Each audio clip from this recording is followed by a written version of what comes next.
Stanley has done a good job. Work is moving fast, Sir Topham Hatt declared. So I have decided, he added, that Stanley will stay in charge and you will help him. Thomas's funnel flattened. Stanley was to stay in charge? Thomas had lost the most important job of all, the job he wanted more than anything else. That afternoon, Stanley asked Thomas to shunt some freight cars.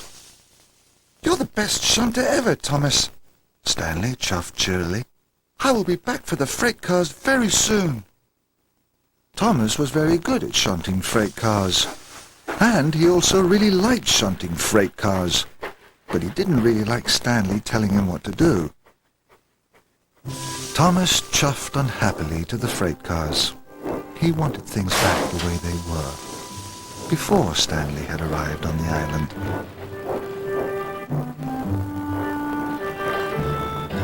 Thomas shunted lots of freight cars. Stanley had to take them up the steep hill out of the town to the wharf. Suddenly, an idea flew into Thomas's funnel.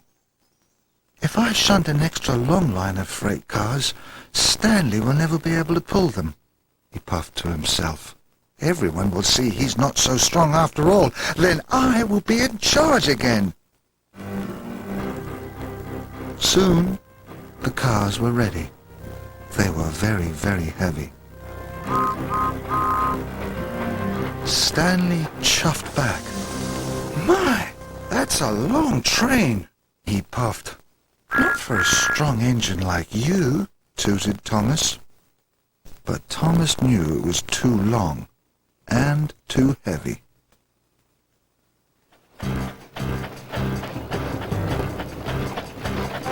Stanley started up the hill.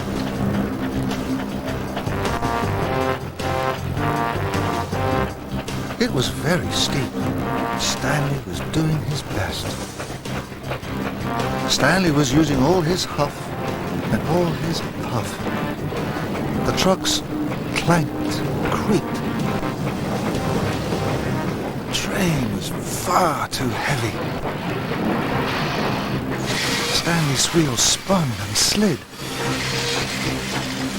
Suddenly, the coupling snapped, and Stanley's trucks rolled away, faster and faster. The engines gasped as Stanley's train came racing down the hill. It smashed into the tower.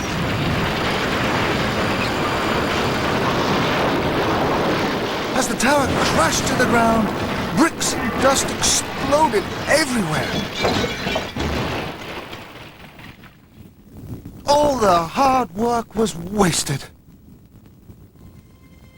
The engines gasped in horror, and Thomas felt worst of all.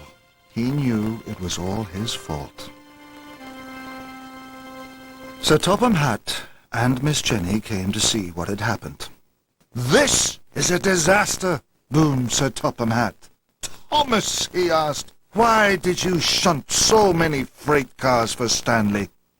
Thomas felt terrible. He knew why he had done it, but he couldn't tell Sir Topham Hatt and the other engines. He felt too ashamed. So he said nothing. Sir Topham Hatt was very cross.